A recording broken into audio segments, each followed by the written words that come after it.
Suamiku ingin menikahi sahabatku sendiri, dan mereka tidak sadar. Satu syarat dariku akan menghancurkan hidup mereka selamanya.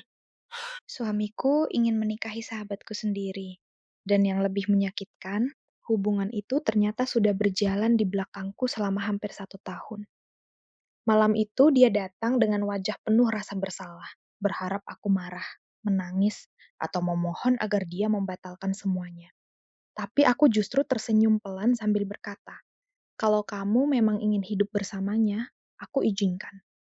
Mereka langsung terlihat lega dan bahagia.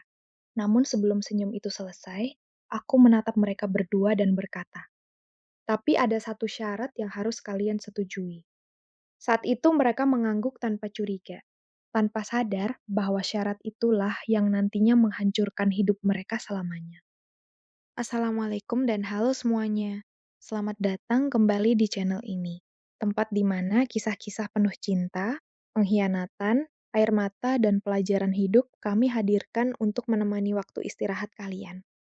Hari ini, kami akan membagikan sebuah cerita yang begitu emosional tentang seorang istri yang dikhianati oleh suaminya sendiri, dan sahabat yang paling ia percaya.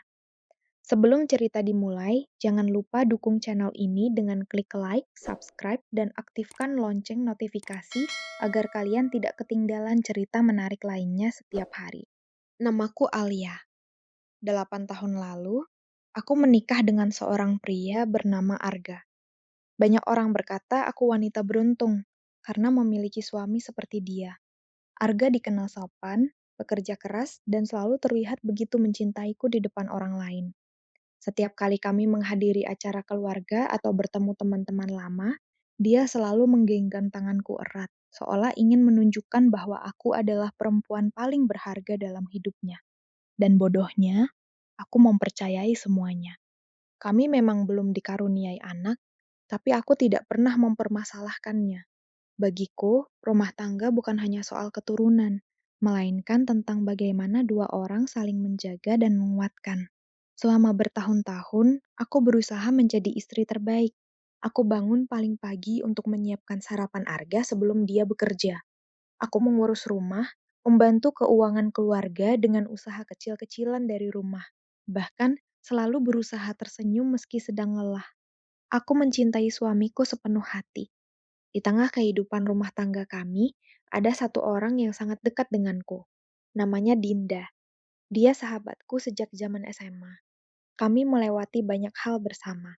Dari masa-masa sulit saat masih sekolah, menangis karena patah hati pertama, hingga akhirnya sama-sama tumbuh dewasa.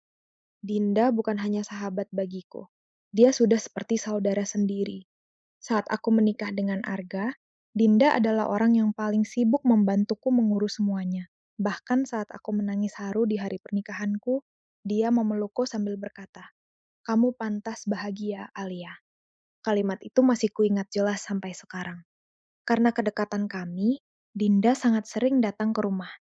Kadang dia membantu memasak, kadang hanya menemani kami makan malam sambil bercanda. Arga juga terlihat nyaman dengannya. Mereka sering saling bercanda seperti kakak dan adik, dan aku tidak pernah curiga sedikit pun. Kalau aku sedang sibuk mengurus pesanan usaha, Arga kadang menawarkan diri mengantar Dinda pulang. Jika Dinda datang terlalu malam, aku bahkan pernah memintanya menginap di rumah kami. Aku benar-benar percaya pada mereka. Namun perlahan, ada hal-hal kecil yang sebenarnya mulai berubah. Hanya saja aku terlalu buta untuk menyadarinya. Arga mulai lebih sering memainkan ponselnya sambil tersenyum sendiri. Dinda juga mendadak jadi lebih perhatian pada penampilan setiap kali datang ke rumah. Mereka kadang berhenti bicara saat aku memasuki ruangan, lalu tertawa kecil, seolah tak terjadi apa-apa. Tapi setiap kali hatiku merasa aneh, aku selalu menepis pikiran buruk itu. Aku berkata pada diriku sendiri, mereka orang yang paling aku percaya. Sampai akhirnya, malam itu datang dan menghancurkan seluruh hidupku. Malam itu hujan turun begitu deras. Angin berhembus dingin menabrak jendela rumah kami. Sementara suara petir sesekali mengguncang langit. Aku sedang membereskan meja makan setelah menunggu Arga pulang hampir 2 jam lebih lama dari biasanya. Jam di dinding menunjukkan pukul 11 malam. Entah kenapa, Sejak sore hatiku terasa tidak tenang. Aku beberapa kali mencoba menghubungi Arga, tapi pesanku hanya dibaca tanpa dibalas. Biasanya, sesibuk apapun dia, Arga selalu mengabariku. Namun malam itu berbeda. Ketika suara pintu akhirnya terdengar terbuka, aku langsung berjalan ke ruang tamu. Arga masuk dengan wajah pucat dan langkah berat. Jas kerjanya basah terkena hujan, rambutnya berantakan, dan matanya terlihat seperti seseorang yang sedang memikul beban besar. "Kamu habis dari mana? Kok lama banget?" tanyaku pelan. Dia tidak langsung menjawab. Arga hanya duduk di sofa sambil mengusap wajahnya kasar. Tangannya gemetar kecil. Aku mulai merasa takut melihatnya seperti itu. Aku duduk di sampingnya. "Mas, kamu sakit?" Dia menarik napas panjang, lalu menatapku dengan mata yang sulit kuartikan. "Alia, ada sesuatu yang harus aku jujur sama kamu." Kalimat itu langsung membuat dadaku sesak. Aku mencoba tersenyum meski hati mulai gelisah. "Jangan bikin aku takut begitu." Namun Arga tetap diam beberapa detik sebelum akhirnya berkata lirih. "Aku ingin menikah lagi." Dunia seakan berhenti. Aku merasa suara hujan di luar tiba-tiba menghilang. Napasku tercekat. Otakku menolak memahami apa yang baru saja ku dengar. "Apa?" Suaraku hampir tak terdengar. Arga menunduk. "Aku serius." Tanganku mulai dingin. Ribuan pertanyaan memenuhi kepalaku sekaligus. Apa aku kurang baik sebagai istri? Apa selama ini dia tidak bahagia? Apa ada perempuan lain? Dan pertanyaan terbesar itu akhirnya keluar dari bibirku dengan suara bergetar. "Dengan siapa?" Arga memejamkan mata sesaat, seolah takut menyebut namanya. Namun jawaban itu akhirnya tetap keluar. "Dinda." Saat itulah, sesuatu di dalam diriku benar-benar hancur. Aku menatap wajah suamiku lama sekali, berharap dia berkata bahwa semua ini hanya lelucon buruk. Tapi tidak, wajahnya terlalu serius untuk bercanda. Sahabatku sendiri, perempuan yang selama ini masuk ke rumahku, makan di mejaku, tertawa bersamaku, ternyata diam-diam mengambil suamiku di belakangku. Aku ingin marah, aku ingin berteriak, aku ingin menampar Arga saat itu juga. Tapi anehnya, tubuhku terasa mati rasa. Air mataku bahkan belum keluar. "Sejak kapan?" tanyaku pelan. Arga menelan ludah. "Hampir 1 tahun." 1 tahun. Selama 1 tahun penuh mereka membohongiku di depan wajahku sendiri. Tiba-tiba semua potongan kejadian yang dulu kuanggap biasa mulai terhubung di kepalaku. Tatapan mereka, senyum kecil mereka, alasan-alasan lembur Arga, kedatangan Dinda yang semakin sering. Dan bodohnya, aku tidak menyadari apapun. "Kenapa?" tanyaku lirih sambil menahan napas yang terasa berat. Arga langsung memegang tanganku. "Aku tetap sayang sama kamu, Alia. Tapi aku juga punya perasaan sama Dinda. Aku nggak mau kehilangan kalian berdua." Kalimat itu terasa seperti pisau yang ditusukkan perlahan ke dadaku. Betapa egoisnya lelaki di depanku ini. Dia menghancurkan hatiku, tapi masih ingin mempertahankan semuanya, seolah aku hanya harus menerima keadaan. Aku menunduk beberapa detik. Tanganku mengepal kuat di atas paha agar tubuhku tidak gemetar. Lalu perlahan, aku tersenyum. Senyum yang bahkan membuat Arga terlihat bingung. "Kalau itu maumu," kataku pelan, "aku izinkan." Mata Arga langsung membesar. "Benarkah?" Ada nada lega yang begitu jelas di suaranya.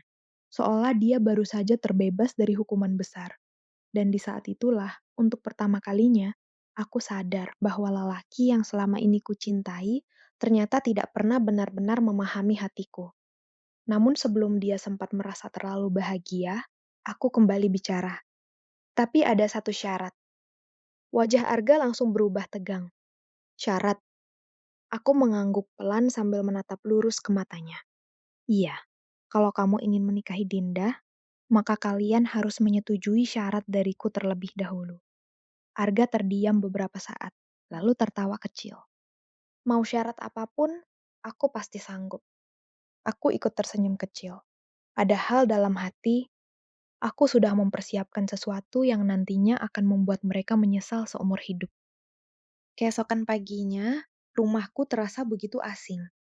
Biasanya aku akan menyiapkan sarapan sambil bercanda kecil dengan Arga sebelum dia berangkat kerja. Namun pagi itu, yang terdengar hanya denting sendok dan suara napas kami yang sama-sama berat. Aku tetap bersikap tenang, seolah tidak terjadi apa-apa. Aku membuat kopi kesukaan Arga. Aku menyiapkan sarapannya seperti biasa. Dan justru itulah yang membuat Arga terlihat semakin gelisah. Dia beberapa kali diam-diam menatapku. Mungkin heran kenapa aku tidak marah atau menangis seperti yang dia bayangkan. Padahal semalaman aku tidak tidur. Semalaman aku duduk sendiri di ruang tamu sambil memikirkan satu hal. Bagaimana mungkin dua orang yang paling kupercaya mampu menusukku sedalam ini? Namun di balik rasa sakit itu, perlahan muncul sesuatu yang lain. Kesadaran. Aku sadar kalau aku hancur di depan mereka sekarang, mereka akan merasa menang. Mereka akan menganggap aku perempuan lemah yang bisa disingkirkan kapan saja. Dan aku tidak mau itu terjadi. Karena itu, pagi itu aku justru tersenyum pada Arga sebelum dia berangkat kerja. Nanti malam, ajak Dinda datang ke rumah. Arga terlihat kaget. Kamu serius?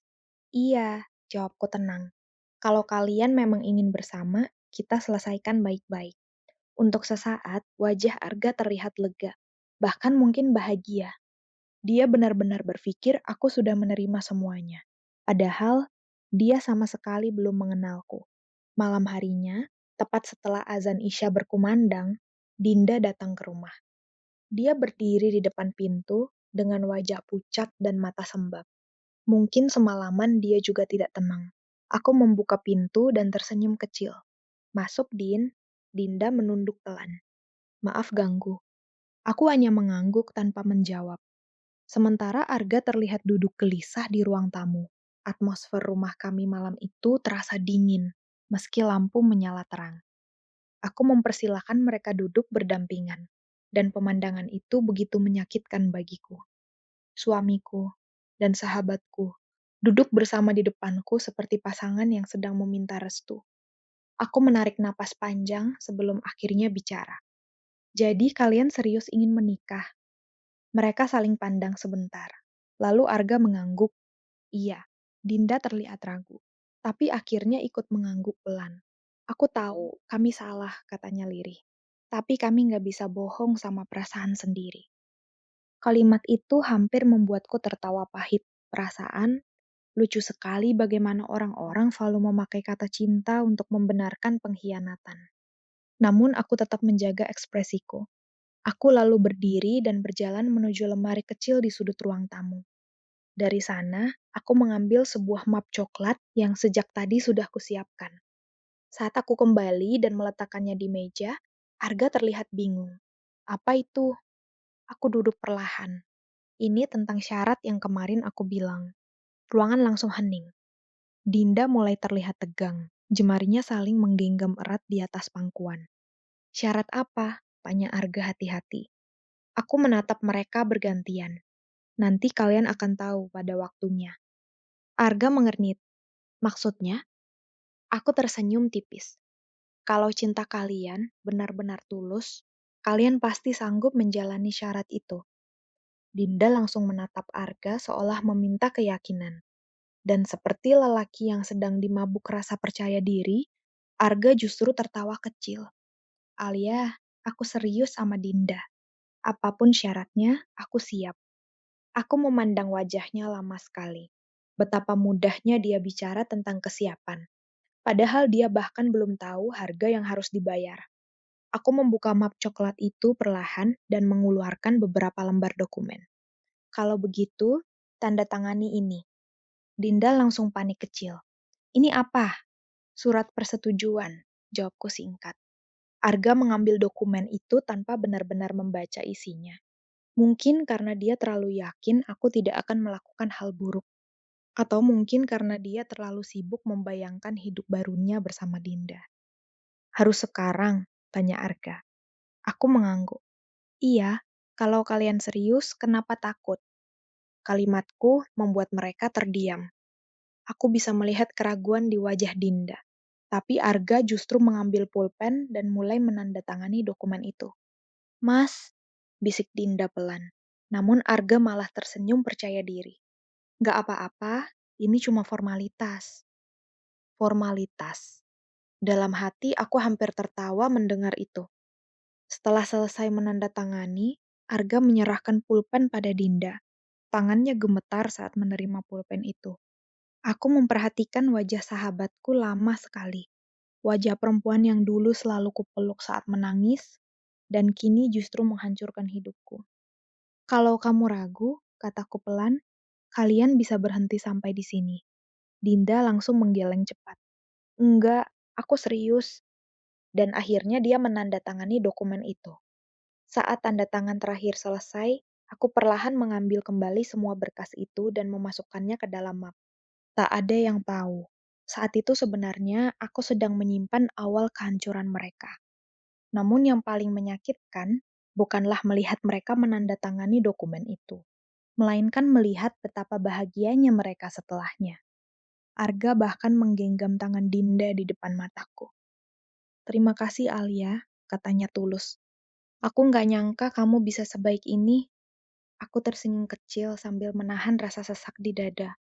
Kalau saja dia tahu bahwa malam itu bukanlah awal kebahagiaan mereka, melainkan awal dari kehancuran yang perlahan sedang menunggu di depan mata.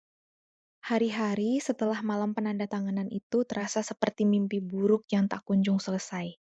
Rumah yang dulu hangat kini terasa dingin dan asing bagiku sendiri. Aku masih tinggal bersama Arga, masih tidur di kamar yang sama, masih memasakkan makanan kesukaannya setiap pagi. Tapi semuanya terasa berbeda. Ada jarak yang tak terlihat di antara kami. Dan yang paling menyakitkan, jarak itu diciptakan oleh orang yang paling kucintai. Arga mulai semakin sering keluar rumah dengan alasan pekerjaan. Kadang dia pulang larut malam sambil tersenyum kecil melihat ponselnya. Aku tidak perlu lagi bertanya dengan siapa dia berkirim pesan. Aku sudah tahu jawabannya. Namun anehnya, setelah tangisku habis selama beberapa malam pertama, aku mulai berubah menjadi lebih tenang. Bukan karena rasa sakitnya hilang, justru karena rasa sakit itu terlalu besar sampai hatiku mati rasa. Aku memilih diam, dan diamku ternyata membuat Arga semakin nyaman menjalani hubungannya dengan Dinda. Suatu sore, saat aku sedang melipat pakaian di kamar, ponsel Arga yang tertinggal di atas meja tiba-tiba berbunyi. Layarnya menyala, menampilkan nama yang sangat familiar, Dinda Hardam. Jantungku langsung berdegup keras. Aku menatap layar itu beberapa detik tanpa bergerak. Lalu perlahan kubuka pesan tersebut. Besok jadi lihat rumah itu kan? Aku suka banget dapurnya. Cocok buat kita nanti. Tanganku langsung gemetar. Rumah. Mereka bahkan sudah membicarakan rumah untuk hidup bersama. Dadaku terasa sesak sampai sulit bernapas.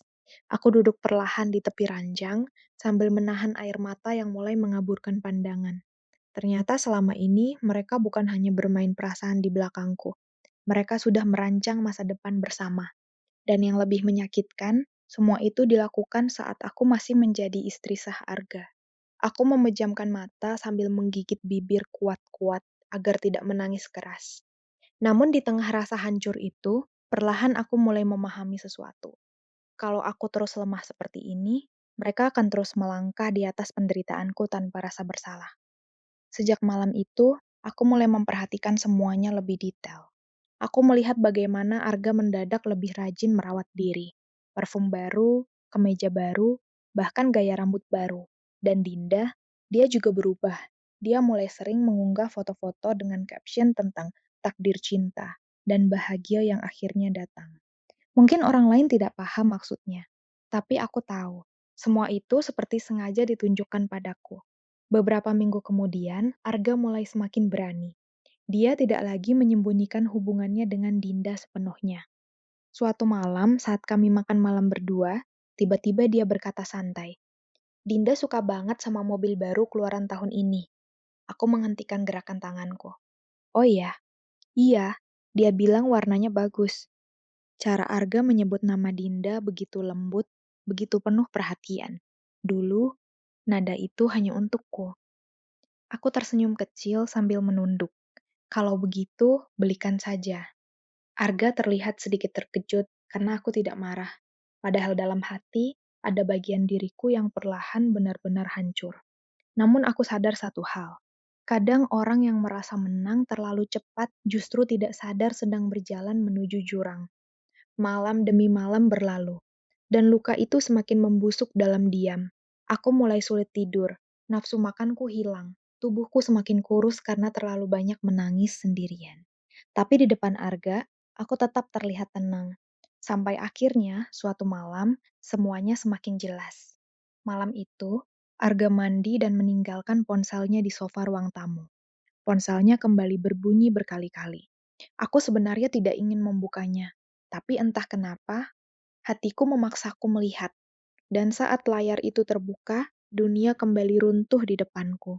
Ada foto Arga dan Dinda sedang makan malam romantis. Dinda bersandar di bahu suamiku sambil tersenyum bahagia. Di bawah foto itu ada pesan dari Dinda. Sebentar lagi kita nggak perlu sembunyi-sembunyi lagi. Air mataku langsung jatuh. Tanganku gemetar hebat sampai hampir menjatuhkan ponsel itu.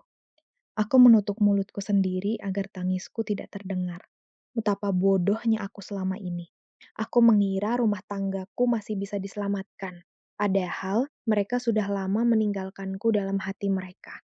Dan yang paling menghancurkan adalah satu pesan berikutnya. Alia terlalu baik. Kadang aku kasihan juga sama dia. Aku langsung tertawa kecil sambil menangis. Kasihan, jadi sekarang aku hanyalah perempuan menyedihkan yang mereka hianati diam-diam sambil dikasihani. Saat itulah sesuatu dalam diriku berubah total. Bukan lagi kesedihan, bukan lagi rasa takut kehilangan, melainkan tekad. Aku tidak akan memohon cinta dari orang yang tega menginjak harga diriku. Dan aku juga tidak akan membiarkan mereka hidup bahagia setelah menghancurkan hidupku begitu saja. Aku menghapus air mata perlahan, lalu menatap bayanganku sendiri di jendela yang basah oleh hujan malam. Untuk pertama kalinya setelah semua pengkhianatan itu, aku tersenyum. Karena akhirnya aku sadar, syarat yang mereka tanda tangani tempo hari akan segera mulai menghancurkan mereka sedikit demi sedikit. Dan mereka sama sekali belum menyadarinya. Sejak malam aku membaca pesan-pesan di ponsel Arga, cara pandangku terhadap mereka berubah sepenuhnya. Aku tidak lagi melihat mereka sebagai suami dan sahabat yang khilaf. Aku melihat mereka sebagai dua orang yang dengan sadar memilih mengkhianatiku, lalu berharap aku tetap diam menerima semuanya. Dan yang paling menyakitkan, setelah aku memberi izin, mereka justru terlihat semakin bahagia di atas penderitaanku. Hari-hari berikutnya, Arga mulai semakin terbuka membicarakan Dinda di depanku. Kadang dia pulang sambil membawa makanan favorit Dinda, lalu berkata santai, "Tadi sekalian beli buat Dinda juga." Kadang dia memperlihatkan desain rumah di ponselnya sambil tersenyum sendiri. "Aku pengen rumah yang halamannya luas," katanya suatu malam. Dinda suka bunga. Aku hanya mengangguk pelan sambil menahan sesak di dada. Dulu, semua mimpi itu adalah mimpi kami.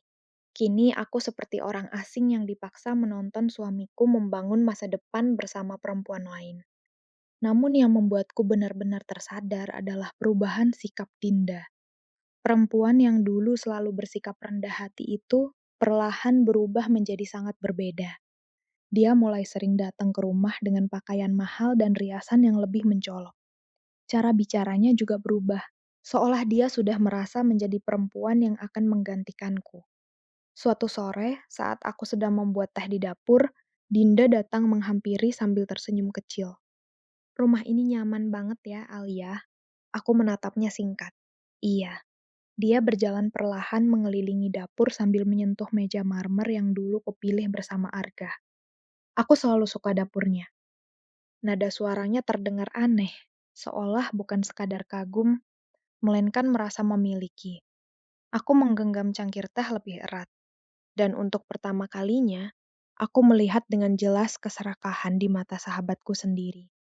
Beberapa hari kemudian, aku tanpa sengaja mendengar percakapan mereka. Malam itu aku baru pulang membeli bahan untuk usaha kecilku. Saat hendak masuk rumah, aku mendengar suara tawa dari ruang tamu. Aku berhenti di depan pintu yang sedikit terbuka. Arga dan Dinda sedang duduk sangat dekat di sofa. "Kalau nanti kita tinggal di sini, aku mau ubah ruang tamunya," kata Dinda sambil tersenyum. Aku langsung membeku. Tinggal di sini, Arga tertawa kecil. Terserah kamu aja nanti. Tapi Alia gimana? Tanya Dinda pelan. Arga diam beberapa detik sebelum menjawab santai. Alia pasti ngerti. Aku menutup mulutku sendiri agar tidak menangis saat itu juga. Betapa mudahnya mereka membicarakan hidupku. Seolah aku hanya seseorang yang bisa dipindahkan kapan saja. Namun belum selesai rasa sakit itu. Dinda kembali berkata, jujur ya mas, aku nggak nyangka Mbak Alia bakal setenang ini. Arga tertawa pelan. Alia terlalu baik, lalu mereka tertawa bersama. Tertawa, di atas kehancuranku. Air mataku jatuh tanpa suara. Saat itu aku benar-benar sadar. Mereka bukan sekedar jatuh cinta. Mereka sudah terlalu nyaman mengkhianatiku. Hari demi hari, mereka mulai bermimpi terlalu tinggi. Aku melihat Arga semakin percaya diri. Dia mulai berbicara tentang masa depan seolah semuanya sudah pasti menjadi miliknya. Dia bahkan pernah berkata sambil tersenyum, nanti kalau semuanya selesai, kita bisa hidup lebih tenang. Kita, bukan lagi aku dan dia, melainkan dia dan Dinda. Dan lucunya, mereka sama sekali tidak sadar bahwa semua kenyamanan yang mereka bayangkan berdiri di atas sesuatu yang bukan milik mereka. Aku tetap diam, aku tetap tersenyum, karena semakin tinggi mereka bermimpi, semakin sakit saat semuanya runtuh nanti. Suatu malam, Dinda datang lagi ke rumah. Namun kali ini berbeda. Dia datang saat Arga belum pulang. Wajahnya terlihat gugup. Alia, aku boleh ngomong sebentar? Aku mempersilahkannya duduk. Beberapa detik dia hanya diam sambil memainkan jemarinya sendiri. Lalu akhirnya dia berkata pelan, aku tahu kamu pasti benci sama aku. Aku tersenyum kecil. Kalau aku benci, kamu nggak mungkin masih bisa duduk nyaman di rumah ini. Dinda langsung menunduk. Aku nggak pernah berniat nyakitin kamu. Kalimat itu membuat dadaku terasa panas. Bagaimana mungkin seseorang bisa menghancurkan hidup orang lain, lalu berkata tidak berniat menyakitinya? Aku sama Arga saling cinta, lanjutnya lirih. Semua ini terjadi begitu aja. Aku menatap wajahnya lama sekali. Wajah perempuan yang dulu kupanggil saudara. Kalau memang cinta, kataku pelan, kenapa harus dimulai dengan kebohongan? Dinda langsung terdiam. Matanya mulai berkaca-kaca.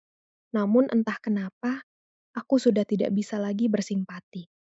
Karena setiap air mata yang keluar dari matanya tidak akan pernah sebanding dengan luka yang dia tinggalkan di hatiku.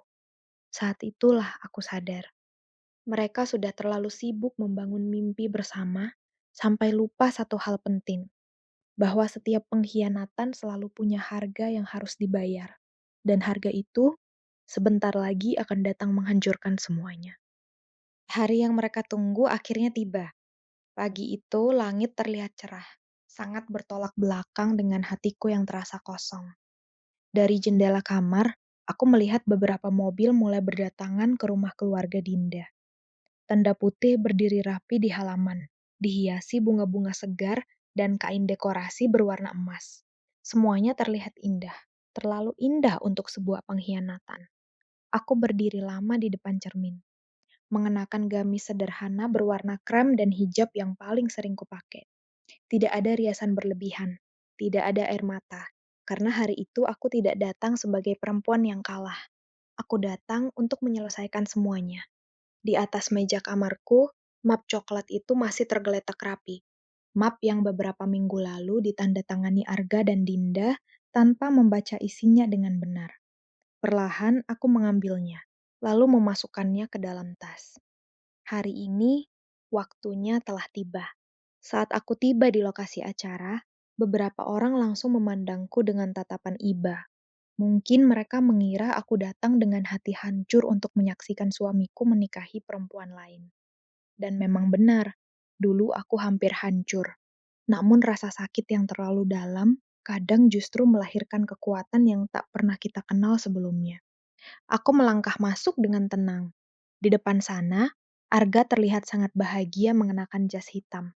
Senyumnya lebar, bahkan matanya berbinar saat menyambut para tamu.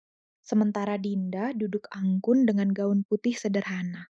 Dia terlihat cantik, Tapi entah kenapa, aku masih bisa melihat kegelisahan di matanya setiap kali menatapku. Mungkin jauh di dalam hatinya, dia sadar bahwa apa yang mereka lakukan tetaplah salah. Namun semuanya sudah terlambat. Beberapa keluarga mulai berbisik saat melihat kedatanganku. Itu istri pertamanya. Kasian banget. Aku mendengar semuanya. Tapi aku memilih tetap tersenyum. Karena tak satu pun dari mereka tahu siapa yang sebenarnya akan paling menderita setelah hari ini. Acara berlangsung lancar. Aku duduk di kursi bagian belakang sambil memperhatikan semuanya dalam diam. Saat penghulu mulai membacakan nasihat pernikahan, mataku sempat berkaca-kaca. Bukan karena aku masih ingin mempertahankan Arga, tapi karena 8 tahun hidupku terasa seperti dipermainkan begitu saja. Aku teringat semua pengorbananku. Hari-hari saat aku membantu Arga membangun karirnya dari nol. Saat aku menjual perhiasanku demi membantu bisnisnya bertahan. Saat aku tetap berada di sisinya ketika dia gagal dan jatuh. Dan kini, setelah semuanya berhasil, dia memilih perempuan lain. Ironis sekali hidup ini. Beberapa menit kemudian, akad selesai. Suara sah terdengar. Para tamu langsung bertepuk tangan bahagia. Arga tersenyum lega, sementara Dinda menangis haru sambil menunduk. Dan tepat saat semua orang mulai sibuk memberi selamat, aku perlahan berdiri dari kursiku. Tanganku menggenggam erat map coklat di dalam tas. Permisi, ucapku pelan namun cukup jelas membuat ruangan mulai hening. Semua mata langsung tertuju padaku. Arga terlihat bingung. Alia? Aku berjalan perlahan ke depan. Langkahku tenang, meski jantungku berdetak sangat keras. Di depan semua orang, aku berdiri tepat di hadapan Arga dan Dinda. Lalu aku tersenyum kecil. Selamat ya. Dinda langsung menunduk, malu. Sementara Arga terlihat tidak nyaman. Makasih Alia, katanya pelan. Aku mengangguk. Tapi sebelum acara dilanjutkan, ada satu hal yang harus diselesaikan dulu. Ruangan mulai terasa tegang. Aku membuka tasku perlahan dan mengeluarkan map coklat itu. Wajah Arga langsung berubah sedikit pucat saat melihatnya. Apa itu? Tanyanya pelan. Aku tidak langsung menjawab. Aku membuka map tersebut perlahan, lalu mengeluarkan beberapa lembar dokumen.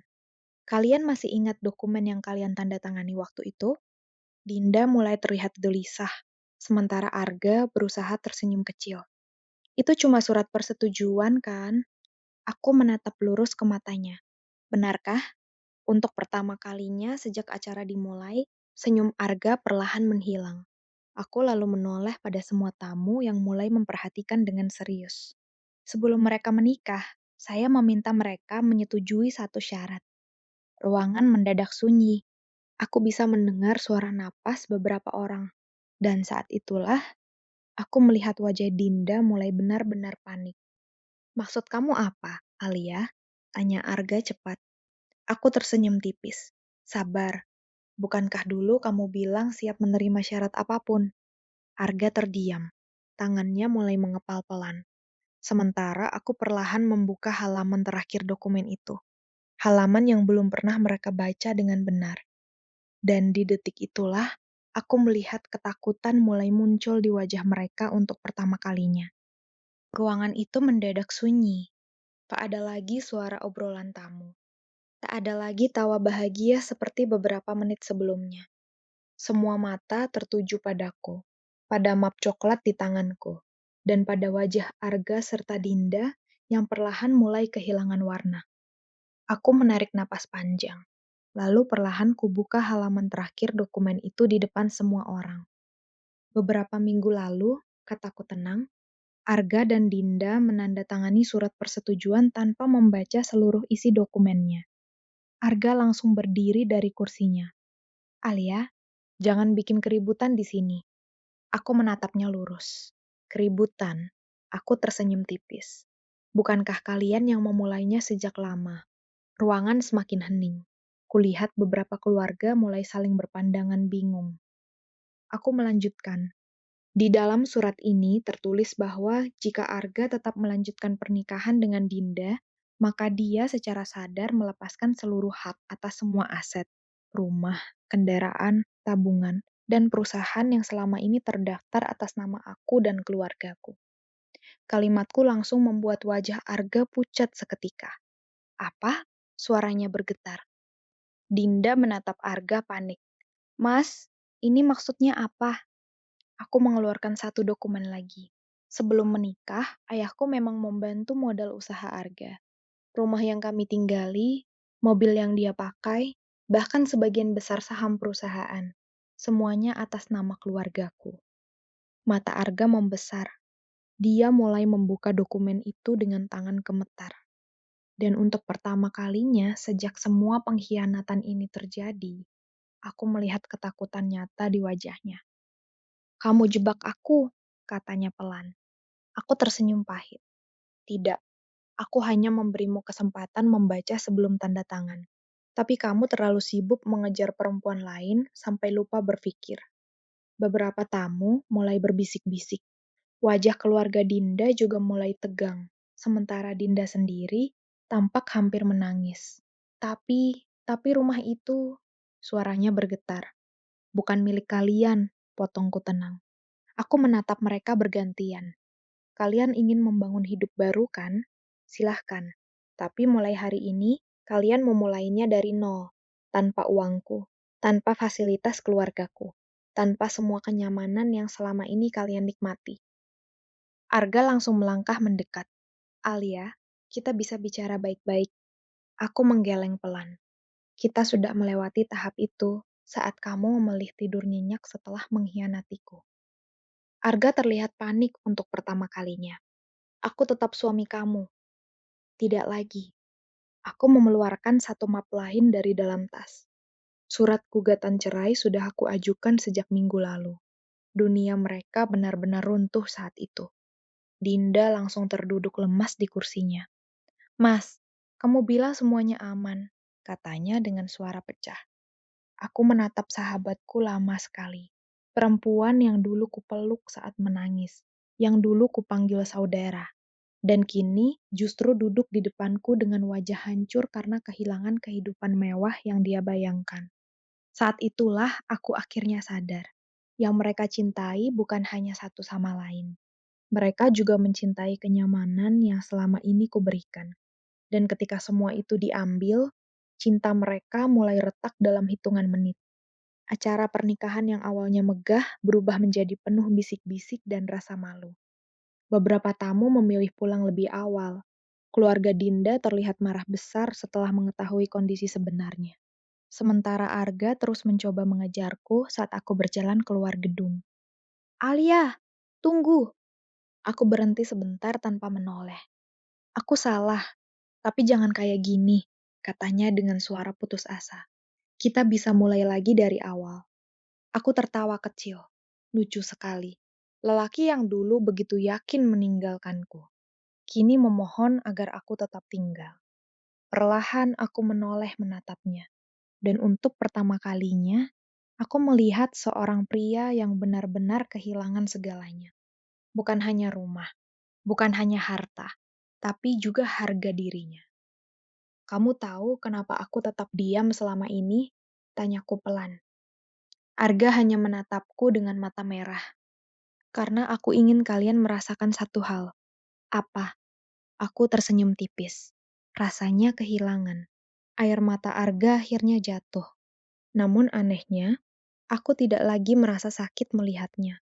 Karena hati yang terlalu lama dihancurkan, akhirnya belajar menjadi kuat. Beberapa minggu setelah kejadian itu, semuanya berubah sangat cepat. Perusahaan tempat Arga bekerja mengetahui skandal perselingkuhannya, yang mulai tersebar di media sosial. Reputasinya hancur. Dia kehilangan jabatan. Mobil mewah yang biasa dia pakai ditarik. Rumah yang selama ini dia banggakan harus dikosongkan. Dan yang paling menyakitkan baginya, Dinda perlahan mulai menjauh. Awalnya dia masih mencoba bertahan. Tapi saat hidup mereka benar-benar sulit, pertengkaran mulai terjadi hampir setiap hari. Mereka saling menyalahkan, saling melukai. Sampai akhirnya, perempuan yang dulu rela merebut suami sahabatnya itu memilih pergi meninggalkan Arga sendirian. Ironis sekali, hubungan yang dibangun dengan pengkhianatan akhirnya hancur oleh kepentingan. Sementara itu, aku perlahan mulai bangkit.